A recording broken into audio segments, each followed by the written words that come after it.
Buenos días, mi nombre es Miguel Ángel Pérez y hoy les vengo a explicar qué son la cinética de los gases, sus leyes y los cálculos químicos sobre el pH y el pOH.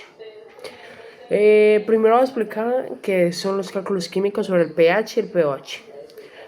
El pH es una escala que tenemos nosotros humanos para definir qué tan ácido o alcalino es una sustancia. Por ejemplo, el ácido estomacal es algo muy ácido, por lo tanto iría más abajo en la escala, en el 3. Pero por ejemplo, el agua que es neutra iría más arriba, en el punto neutro, que es el 7. Pero una sustancia muy alcalina, como los productos de limpieza, irían en el puesto 8 al 10. Entonces, entre más alcalino es una sustancia, más arriba está en la escala, y entre más ácido está más abajo. Y la otra pregunta es, ¿cómo se calcula esto?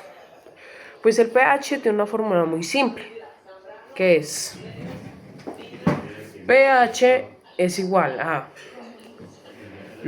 logaritmo negativo menos logaritmo del H positivo, que son los protones. Estos se calculan bajo la molaridad de una sustancia, o sea, qué cantidad de protones de hidrógeno positivos tienen sobre la cantidad de líquido. Por lo tanto, calculemos en una sustancia hay 0.016 de la cantidad de protones. Entonces utilizaríamos la fórmula que sería pH es igual a menos logaritmo de 0.016.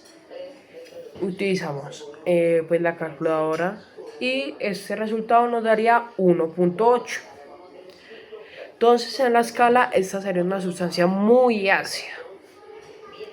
Y en el pOH pasa exactamente lo mismo. Si una sustancia se utiliza la misma fórmula, menos logaritmo es igual a, en vez de hidrógenos positivos, se calcula los hidróxidos negativos, o sea, la cantidad de iones. No la cantidad de protones, sino la cantidad de iones, para calcular cuánto es el pH de esta sustancia. Acá esto sirve para diferentes cálculos sobre cómo se puede consumir una sustancia o qué tan ácido o alcalina es, y esto lo utilizamos todo en nuestras vidas. Por ejemplo, si algo es muy ácido, por ejemplo el suelo, no nos va a servir para sembrar semillas, pero si no es tan ácida, obviamente podremos sembrar. Si es más alcalina, y las plantas van a crecer mejor.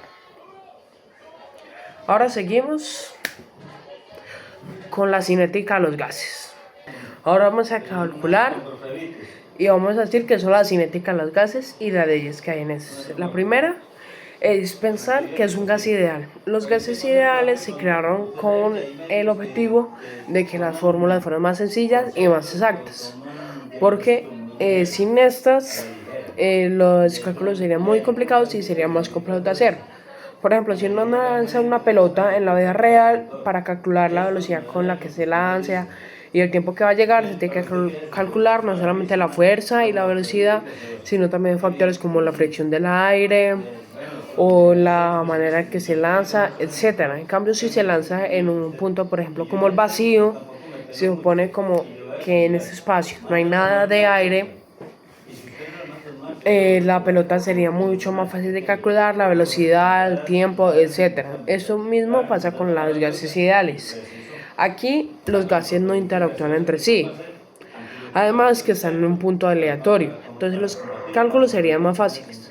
Para esto se calcularían 4 variables principales, que son la presión, que es con la fuerza que se impactan los gases; el volumen, que es la cantidad del tamaño del contenedor en que se guardan; los moles, la cantidad de moles que es de este gas, puede ser cualquiera porque son gases ideales y las diferentes propiedades no importan; y la temperatura, que genera la energía para que esta energía se transforme en energía cinética, o sea que puede definir el movimiento. Para calcular estos hay unas leyes que nos las dictaminan diferentes científicos. La primera ley es la ley de Boyle, que dice que la presión es inversamente proporcional al volumen del recipiente. ¿Cómo así? Por ejemplo, si en un recipiente hay más presión, los gases chocarán más rápido contra las paredes, lo que aumentará el movimiento. Entonces, para que la presión sea mayor, hay que reducir, para que el volumen sea menor, hay que reducir la presión. Por ejemplo, si se duplica la presión, hay que reducir el volumen para que siga la ley de Boyle, que es P1, B1 es igual a P2, B2. Lo mismo pasa con la temperatura y el volumen, que nos lo dictamina la ley de Charles. Charles nos dice que volumen 1 es igual, dividido a temperatura 1 es igual a volumen 2 dividido a temperatura 2. Utilizando estos cálculos, vemos que todo esto está correlacionado.